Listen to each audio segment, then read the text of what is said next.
வணக்கம் மக்களே, நாம இந்த ஆரோக்கியமான பதிவில் ஏபிசி ஜூஸோடைய ஆரோக்கியமான மருத்துவமைகளை பற்றி தான் பார்க்க போகிறோம். ஃபர்ஸ்ட் ஏபிசி ஜூஸ் அப்படின்னா என்னன்னு தெரிஞ்சுக்கோங்க. ஏன்னா ஆப்பிள், பின்னா பீட்ரூட், சின்னா கேரட். ஸோ ஏபிசி அப்படின்றது ஆப்பிள், பீட்ரூட் மற்றும் கேரட் இது மூணுமே சேர்த்து செய்யக்கூடிய ஜூஸ் தான். ஸோ இப்போ நம்ம எக்ஸாம்பிளுக்காக ஆப்பிள் எடுத்துக்குவோம். ஆப்பிள் இருக்கக்கூடிய மருத்துவமைகளே பார்த்தீங்கன்னா அதிகமாக இருக்கும். ஏன் நம்ம தினமும் ஒரு ஆப்பிள் பழத்தை சாப்பிட்டாலே மருத்துவர்களிடம் செல்ல வேண்டிய அவசியமே ஏற்படாது அப்படின்றத மருத்துவ உலகில் குறிப்பிடுறாங்க. ஸோ இப்போ ஆப்பிள், பீட்ரூட், கேரட் இது மூணுமே ஒன்றாக சேரும்போது இதோடைய மருத்துவ நன்மைகள் எந்த அளவுக்கு இருக்கும் அப்படின்றத நீங்கள் யோசிச்சு பாருங்க. எக்கச்சக்கமான நல்லா இருக்கும். ஸோ நம்ம தினமும் ஆப்பிள், பீட்ரூட், அதுக்கப்புறம் கேரட், ஏபிசி ஜூஸை நம்ம சேர்த்து குடிக்கிறதால என்னென்ன மருத்துவ நன்மைகளை பெற்று ஆரோக்கியம் நாங்கள் இருக்கலாம், இந்த ஏபி ஜூஸை எப்போ குடிக்கணும், யாரெல்லாம் குடிக்கணும், யாரெல்லாம் குடிக்கக்கூடாது அப்படின்ற மொத்த தகவலையும் நம்ம பார்ப்போம். அதை பற்றி பார்க்கறதுக்கு முன்னாடி இந்த வீடியோக்கு ஒரு லைக் கொடுத்துட்டு இந்த தகவலை உங்களுக்கு தெரிஞ்சவங்களுக்கும் ஷேர் பண்ணிவிடுங்க. இது அவங்களுக்கும் பயனுள்ளதாக இருக்கக்கூடிய ஒரு ஆரோக்கியமான பதிவு தான். இது போன்ற அப்டேட்ஸ்கள் நீங்கள் தொடர்ந்து பார்க்கறதுக்கு நம்மளுடைய ஹெல்த் நியூஸ் தமிழ் சேனலை சப்ஸ்கிரைப் பண்ணி வச்சுக்கோங்க. பக்கத்தில் இருக்கக்கூடிய பெல் பட்டனையும் கிளிக் பண்ணி ஆல் அப்படின்ற ஆப்ஷனையும் மறக்காமல் செட் பண்ணி வச்சுக்கிட்டீங்க அப்படின்னா நான் போடக்கூடிய எல்லா அப்டேட்ஸும் உங்களுக்கு நோட்டிஃபிகேஷன் அடிக்கடி சேரும். சரி வாங்க மக்களே, இப்போ வீடியோக்குள்ள போயிடலாம்.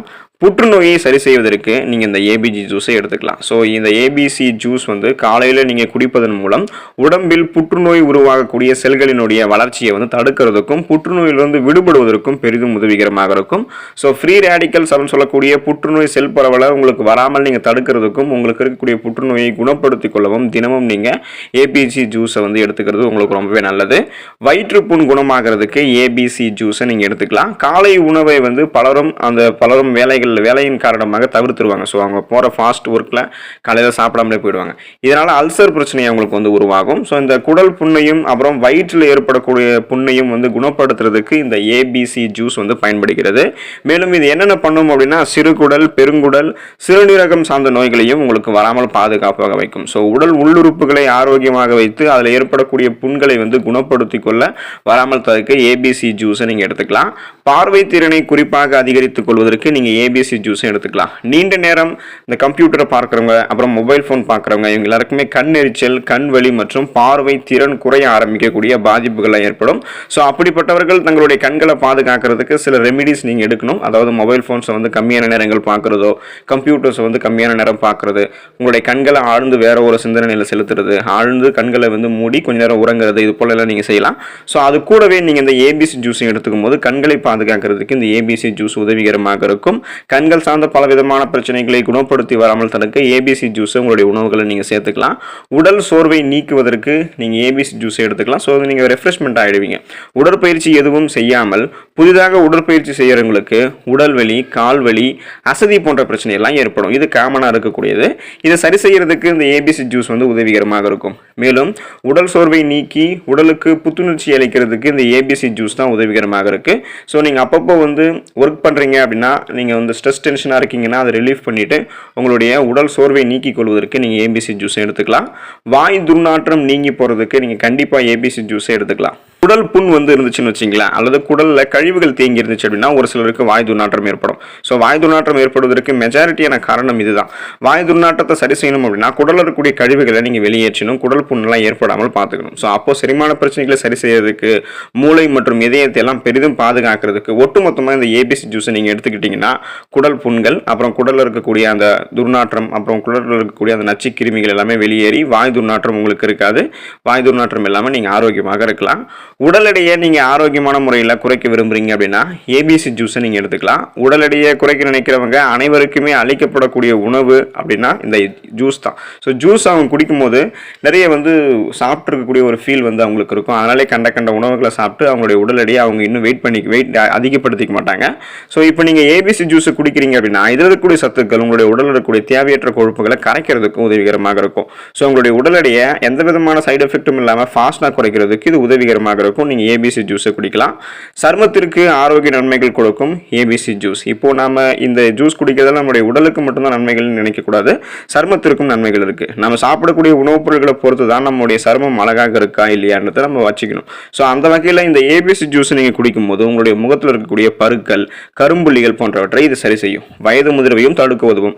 ஸோ இப்போ குடல் ஆரோக்கியமாக இல்லை அப்படின்னா உங்களுக்கு எப்படி வாய் துர்நாற்றம் வருதோ அதே போலதான் முகத்தில் பருக்கள், கரும்புள்ளிகள்லாம் வரும். அப்போ குடலை நீங்க ஆரோக்கியமாக வைக்கிறதன் மூலமாக உங்களுடைய சருமங்களை நீங்கள் பராமரித்து முகத்தில் இருக்கக்கூடிய பருக்கள் கரும்புள்ளிகள் இது எல்லாத்தையுமே சரி செஞ்சலாம். வயது முதிர்வை தடுத்துக்கலாம். அதாவது உங்களுடைய ஸ்கின் வந்து பார்த்தீங்கன்னா டேமேஜ் ஆன மாதிரி இருக்காது, சுருக்கமாக இருக்காது. உங்களோட ஏஜ் நீங்கள் வெளியே சொன்னால் கூட யாரும் நம்ப மாட்டாங்க, அந்த அளவுக்கு நீங்கள் ஆக்டிவாக இருப்பீங்க. உங்களுடைய தோலும் சுருக்கங்கள் இல்லாமல் இருக்கும். ஆகையால் இந்த அளவுக்கு மருத்துவ நன்மைகள் தரக்கூடிய இந்த கேரட் ஜூஸை செய்கிறதுக்கு நம்மளுக்கு என்னென்ன தேவையான பொருட்கள் இருக்குது, எப்படி செய்யணும் அப்படின்றதையும் நம்ம பார்ப்போம். நீங்கள் ஒரு கேரட், ஒரு ஆப்பிள், ஒரு பீட்ரூட் இதையும் சேர்த்துக்கலாம். அல்லது உங்களுக்கு தேவை அப்படின்னா நீங்கள் 2 ஆப்பிள், 2 கேரட், 2 பீட்ரூட் அப்படின்னு சேர்த்துக்கலாம். தேவையை பொறுத்து மாறுபடும். இந்த ஏபிசி ஜூஸ் செய்வது எப்படின்னு கேட்டிங்கன்னா, ஆப்பிள், கேரட், பீட்ரூட் இது எல்லாத்தையுமே நல்லா நீங்கள் கழுவிக்கணும். அதை வந்து நீங்கள் தோலை நீக்கி சின்ன சின்ன பீஸாக வந்து நறுக்கி வச்சுக்கணும். ஸோ இந்த துண்டுகளை வந்து நீங்கள் மிக்சியில் போட்டு சிறிதளவு நீர் ஊற்றி அதை நீங்கள் அரைச்சிக்கணும். அதை நீங்கள் அரைச்சிக்கிட்டதுக்கப்புறம் வடிகட்டி அதில் இருக்கக்கூடிய அந்த சாறுகளை வந்து நீங்கள் எலுமிச்சை சாறு கூட சேர்த்து பருகுனீங்க அப்படின்னா உங்களுக்கு எலுமிச்சை ஜூஸ் வந்து நீங்கள் இதில் சேர்க்கறது உங்களுக்கு விருப்பம் இருந்தால் நீங்கள் சேர்க்கலாம், இல்லைனா நீங்கள் அப்படியே குடிக்கலாம். அப்படி நீங்கள் குடிக்கும்போது உங்களுக்கு நிறைய மருத்துவ நன்மைகள் கிடைக்கும். ஸோ இப்படி நீங்கள் இந்த ஏபிசி ஜூஸ் தயாரித்து சாப்பிட்லாம். இந்த ஏபிசி ஜூஸில் ஒரு சில சைடு எஃபெக்டும் இருக்குது. அதாவது எந்த ஒரு உணவுப் பொருளை நம்ம எடுத்துக்கிட்டாலுமே அதுக்கு நன்மைகளும் இருக்கும், தீமைகளும் இருக்கும். அது எப்போன்னு கேட்டிங்கன்னா, அதிகமாக எடுத்துக்கொள்ளும் பொழுது அந்த தீமைகள் ஏற்படுவதற்கு வாய்ப்பு இருக்குது. ஸோ இந்த ஏபிசி ஜூஸை யாரெல்லாம் குடிக்கக்கூடாது, என்னென்ன தீமைகள் இருக்குது அப்படின்றதையும் நம்ம தெரிஞ்சுக்குவோம். எல்லா ஜூஸையும் போல் இந்த ஏபிசி ஜூஸை வெறும் வயிற்றில் குடிக்கலாமா அப்படின்ற மாதிரி உங்களுக்கு ஒரு சந்தேக கேள்வி இருக்கலாம். ஏபிசி ஜூஸ் வந்து வெறும் வயிற்றில் வந்து சிறப்பாக செயல்படக்கூடிய ஆரோக்கியமான ஒரு ட்ரிங்க் தான். எனவே நீங்கள் காலை உணவுக்கு 1 மணி நேரத்துக்கு முன்னாடி கூட குடிக்கலாம் அப்படின்றதான் மருத்துவர்களும் பரிந்துரைக்கிறாங்க. சிலருக்கு, அதாவது ஒரு சிலருக்கு வந்து பார்த்தீங்கன்னா வெறும் வயிற்றில் இந்த ஏபிசி ஜூஸ் வந்து குடித்தா ஒத்துக்கொள்ளாமல் போகக்கூடிய வாய்ப்பும் இருக்குது. அவங்க வந்து காலை உணவிற்கும் மதிய உணவுக்கும் இடைப்பட்ட நேரத்தில், அதாவது நண்பகல் நேரத்தில் வந்து நீங்கள் சாப்பிட்டு முடிச்சதுக்கப்புறம் காலை உணவை முடிச்சுட்டு ஒரு 1 அல்லது 2 மணி நேரம் கழிச்சு கூட இந்த ஏபிசி ஜூஸை எடுத்துக்கலாம். ஸோ உங்களுக்கு எப்படி இருக்குது அப்படின்றத அந்த விருப்பம் பார்த்து நீங்கள் எடுத்துக்கணும். மாலை நேரத்தில் கூட நீங்கள் ரெஃப்ரெஷ்மெண்ட் ஆகிறதுக்கு இந்த ஏபிசி ஜூஸை எடுத்துக்கலாம். ஏபிசி ஜூஸை யாரெல்லாம் குடிக்கக்கூடாது, இதோடைய பக்க விளைவுகளை நம்ம தெரிஞ்சுக்குவோம். ஏபிசி ஜூஸில் என்னதான் ஏராளமான நன்மைகள் இருந்தாலும் அதை நீங்கள் அதிகமாக உட்கொள்வது சில உடல் உபாதைகளை, இந்த சைடு எஃபெக்டை வந்து உங்களுக்கு ஏற்படுத்தும். சிறுநீரக கற்கள் மற்றும் சிறுநீர் வந்து சிவப்பு நிறத்தில் வருவது போன்ற உடல் உபாதைகளுக்கு இது ஒரு வழிவகுக்கலாம். நீங்கள் அதிகமாக எடுத்துக்கிட்டீங்க அப்படின்னா சிறுநீரக நோயாளிகள், அப்புறம் ரத்த அழுத்தம் மிகுதியானவர்கள், அதாவது கிட்னி ஃபெயிலியர்ஸ் இருக்கக்கூடிய பேஷண்ட்ஸு, அப்புறம் பிபி இருக்கக்கூடிய பேஷண்ட்ஸ் மற்றும் சுகர் பேஷண்ட்ஸ், நீரிழிவு நோயாளிகள், குடல் எரிச்சல் இந்த நோய் அறிகுறி இருக்கிறவங்க, இவங்க எல்லாமே வந்து பொட்டாசியம் வந்து கண்ட்ரோல் இருக்கிறவங்கலாம் வந்து ஏபிசி ஜூஸை தவிர்க்கணும். ஸோ அவங்களுக்கு இது அவங்களாம் இது வந்து கண்ட்ரோலாக தான் இருக்கணும், அதை எடுத்துக்கக்கூடாது. ஏபிசி ஜூஸோடைய நன்மைகளை வந்து நம்ம வந்து முறையை பார்த்துட்டோம் இல்லையா. ஸோ ஏபிசி ஜூஸை நீங்கள் எடுத்துக்கொள்ளும் போது சில கூடுதல் குறிப்புகள்லாம் உங்களுக்கு இருக்குது. ஏபிசி ஜூஸில் அதிக நார் சத்து இருக்கிறதால சிலருக்கு வாயு பிரச்சனை ஏற்படலாம். எனவே வாயு தொல்லை உங்களுக்கு இருந்துச்சு அப்படின்னா இந்த ஜூஸ் நீங்கள் தயாரிக்கும் போது சிறிது அது கூட இஞ்சியை சேர்த்துக்கிறது நல்லது. இஞ்சி சேர்த்து நீங்கள் கூடுதல் அளவுக்கு நீங்கள் இஞ்சியை சேர்த்து குடிச்சிட்டிங்க அப்படின்னா உங்களுக்கு எந்த ப்ராப்ளமும் இருக்காது. மாதக்கணக்கில் தினசரி ஏபிசி ஜூஸை உட்கொள்வதை நீங்கள் தவிர்த்துட்டு முதல்ல நீங்கள் ஒரு 3-4 வாரங்கள் தினசரி தவறாமல் நீங்கள் இந்த ஏபிசி ஜூஸை எடுத்துக்கலாம். அதுக்கப்புறம் நீங்கள் இதை எடுத்துக்கொள்ளக்கூடிய நாட்களுடைய அளவை குறைச்சிக்கலாம். அதுக்கப்புறம் நீங்கள் வாரம் 2-3 முறை மட்டும் எடுத்துக்கிறது போதுமானது அப்படின்ற மாதிரி தான் உங்களுக்கு மருத்துவ குறிப்புகளில் சொல்லப்பட்டிருக்கு.